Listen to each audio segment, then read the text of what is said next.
అవినీతికి అడ్డుకట్ట వేస్తామంటూ అసెంబ్లీలో డిప్యూటీ సీఎం పవన్ కళ్యాణ్ ప్రగల్భాలు పలుకుతారు. కానీ రియాలిటీలో పరిస్థితి వేరేలా ఉంది. అధికారం మనది, మన వెనక కద్దరు చొక్కా ఉంది, మనల్నెవడూ ఆపేది అంటూ జనసేన నాయకులు రెచ్చిపోతున్నారు. ఎమ్మెల్యే స్థాయి వ్యక్తుల అండతో ఏకంగా పోలవరం కుడి కాలువ గట్టుపై మట్టిని అక్రమంగా తవ్వేస్తున్నారు. డబ్బిచ్చి మట్టిని పట్టుకెళ్లండి అంటూ ఓపెన్ ఆఫర్ ఇస్తున్నారు. రక్షించాల్సిన పోలవరం కాలువ గట్టుని భక్షిస్తున్నారు జనసేన నేతలు. తెలుగు తమ్ముళ్లతో జతకట్టి విలువైన గ్రావెల్ మట్టిని అక్రమంగా తవ్వేసి సొమ్ము చేసుకుంటున్నారు. తూర్పు గోదావరి జిల్లా గోపాలపురం నియోజకవర్గంలో ఈ దందా అడ్డు అదుపు లేకుండా సాగిపోతోంది. ద్వారకా, తిరుమల, నల్లజర్ల మండలాల్లో గత కొన్ని రోజులుగా వీరి మట్టి దందా ఫుల్ రైజ్ లో ఉంది. ప్రొక్లెయిన్లు పెట్టి రాత్రి పగలు తేడా లేకుండా యథేచ్ఛగా ఈ తవ్వకాలు జరుపుతున్నారు. టిప్పర్ల రాకపోకలను గ్రామస్తులు అడ్డుకుంటే వారిపై దౌర్జన్యానికి దిగుతున్నారు. నిత్యం ఇక్కడి నుంచి సుమారు 100 టిప్పర్లకు పైగా మట్టి బయటకు తరలిపోతోందని గ్రామస్తులు చెబుతున్నారు. మైనింగ్ బిల్ ఏది? మరి బిల్లు కట్టుకోకుండా ఎట్ట తోలేస్తున్నారు? ఈ గ్రావెల్ ఎక్కడి నుంచి అబ్బా? హలో, ఈ గ్రావెల్ ఎక్కడి నుంచి? ఈ గ్రావెల్ ఎక్కడి నుంచి తోలుతున్నావు అంటున్నా? మారలమూడి కోరి. మారలమూడి ఏ కోరి? కోరి అండి. కోరి అంటే మారలమూడి కోరి అండి, గ్రావెల్ కోరి. నాకు ఆ రోడ్డుకి అంటే ఆ రోడ్డు సేవలో మరి తెలియదు సార్. అదే నిరూపిస్తావా? కాలగట్టు కాదని చెప్తావు కదా. నేను ఇప్పుడు వాస్తవం చెప్తాను సార్. ఇప్పుడు ఆల్రెడీ నేను వేసుకొచ్చిన లొకేషన్ చూపిస్తాను. నేను కాలగొట్టే కదా అది. కాలగొట్టు కాదండి, మారలమూడి కోరి అండి. అది మైనింగ్ బిల్ ఏది? చేసే అక్రమాల్లో కూడా టీడీపీ, జనసేన నేతలు కూటమి సాంప్రదాయాలను పాటిస్తున్నారు. ఆవపాడు, సింగరాజుపాలెం, నల్లజర్ల వరకు ఉన్న పోలవరం కుడికాలువ గట్టును జనసేన నాయకుడు అచ్యుత సత్యనారాయణ దోచేస్తుంటే స్థానికంగా ఉన్న టీడీపీ ఎమ్మెల్యేతో పాటు తాడేపల్లిగూడెం, ఉంగుటూరు జనసేన ఎమ్మెల్యేలు వాటాలు పంచేసుకున్నారు. ఈ విషయాలు స్వయంగా గ్రామాల్లోని టీడీపీ నేతలే చెప్తున్నారు. ఇక్కడ మట్టి తోలకం బాగా విచారంగా జరుగుతుందండి. పక్క ఎమ్మెల్యేలేమో రికమెండేషన్ ఉంది. ఇక్కడ ఉన్న వాళ్ళు కూడా, మా పార్టీ వాళ్ళు కూడా కొత్త రికమెండేషన్ ఉంది. ఈ గ్రామ ప్రెసిడెంట్ 4-5 నెలల నుంచి అసలు ఎప్పుడు మాపులు పొగులు ఆపకుండా తోలుతున్నాడు. అదేమనంటే నేను పర్మిషన్ తెచ్చుకున్నాను, 15 లక్షలు కట్టి, కావాలంటే మీరు కూడా తెచ్చుకోండి అంటున్నారు.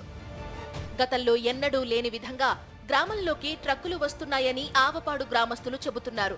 రాత్రి పగలు అనే తేడా లేకుండా మట్టిని తరలించేస్తున్నారని, ఎమ్మెల్యేల అండదండలతోనే అక్రమార్కులు రెచ్చిపోతున్నారని గ్రామస్తులంటున్నారు. కూటమి ప్రభుత్వం వచ్చిన తర్వాత ఈ కాలువగట్లు మట్టి అక్రమ రవాణా అన్నది చాలా భారీగా జరుగుతుంది. ఇది స్థానిక ఎమ్మెల్యే, అలాగే తాడేపల్లిగూడెం ఎమ్మెల్యే, ఉంగుటూరు ఎమ్మెల్యే వీళ్ళు కూడా అండదండలు ఉన్నాయని చెప్పి కొంతమంది ఆవుపాడుకు చెందిన జనసేన నాయకులు, అలాగే మరికొంతమంది అక్రమ దందాకు పాల్పడుతున్నారు.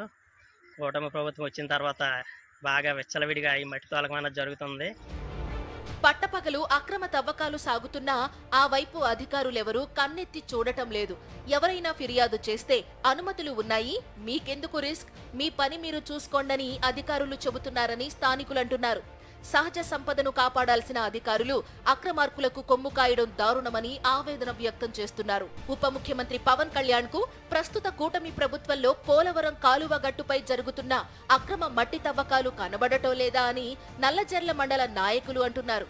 ఏపీకి జీవనాడిగా ఉన్న పోలవరం ప్రాజెక్టుకు కుడి, ఎడమ కాలువలు చాలా కీలకమని, అలాంటిది ప్రాజెక్టు పూర్తయ్యే టైంకి కాలువ గట్లపై మట్టిని ఈ మాఫియా ఉంచే పరిస్థితి కనిపించడం లేదని ఆగ్రహం వ్యక్తం చేస్తున్నారు.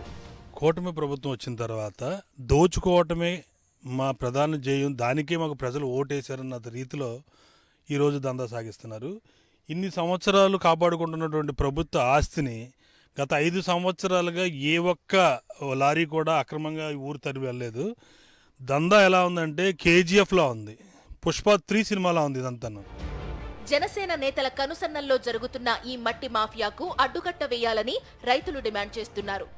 ఈ భారీ దందా అంటే ఇంతవరకు ఇప్పుడు చూడలేదు కూడా. ఇదివరకు అంటే ఏదన్నా రాత్రులు తోలుకునేవారు పౌటేలా, పట్ట పౌటేలా, ఎవరైనా వీడియో తీసుకుని మీరు ఎక్కడ పెట్టుకుంటే పెట్టుకోండి, మాకు ఎప్పుడు వచ్చిన భయం లేదు, మీ శాతనం చేసుకోండి. నువ్వు దళితుడు, నువ్వు చెప్తే వింటామేంటి? మీరు కనుక రాత్రులు కానీ ఇప్పుడు అడ్డొస్తే మీకు ఇంకో రకంగా ఉంటుంది. మీకు శాతం తొక్కి చేతనకే అనేసి మీరు ఒక్కళ్ళు కానీ వచ్చారా, మీరు ఎక్కడ ఉంటారో తెలీదు, మీరు అసలు ఏం చేయలేరు. ఈ కాలగొట్లు మేము యథాయిదిగా అమ్ముకుంటాం, మీకు దమ్ముంటే ఆపండి. ఎక్కువ శాతం జనసేన వాళ్ళేనండి. ఇప్పుడు గ్రామంలో డెవలప్మెంట్కి తోలుకుంటే ఎవరు ఇబ్బంది పెట్టరండి అసలు. కానీ ఇతర జిల్లాలకు అమ్మేస్తున్నారు మట్టిని. టిప్పర్లో జేసీబీలో ఇక్కడ మందులు పలవాలా తెచ్చుకుని ఇక్కడ ఎంజాయ్ ఇక్కడ మామూలుగా లేదు, అంత ఎసలుగా కొనసాగుతుంది ఇక్కడ. ఇంతవరకు మేము ఎప్పుడు చూడలేదు ఇటువంటి ప్రభుత్వాన్ని.